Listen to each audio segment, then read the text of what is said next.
এই যে যখনই আপনারা চোখের দিকটা দেখবেন, মানে আপার পোর্শন, বেসিক্যালি আপার পোর্শনে কি হয়, আইয়ের এরিয়াটা হচ্ছে চোখের এরিয়া। এই আপার পোর্শনের জন্য আপনারা যতটা সম্ভব লাইটার শেড আছে সেটা সবসময় ইউজ করবেন, আর লোয়ার পোর্শনের ক্ষেত্রে আপনারা ডার্ক শেড ইউজ করতে পারেন। তো এখন আপনি দেখছেন তনুশ্রী এত সুন্দর করে জ লাইন ঠিক করছে।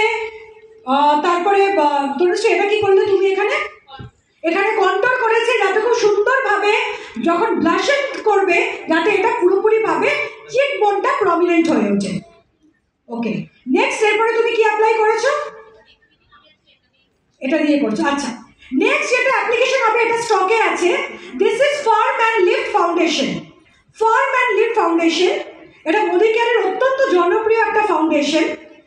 এই ফাউন্ডেশনটা ছোটবেলার একটা যে মিথ আছে না, যে বড় হবে তবে ফাউন্ডেশন ইউজ করবে, फाउंडेशन यूज कर ले स्किन खराब हो जाए, और फिर दुर्गा पूजा के टाइम में यूज करना, अपने शादी के टाइम में यूज करना, ऐसे ही सुनते सुनते सब कोई बड़े हुए हैं, यस और नो। पर हमारा ये जो फाउंडेशन है ये डेली यूज का फाउंडेशन है।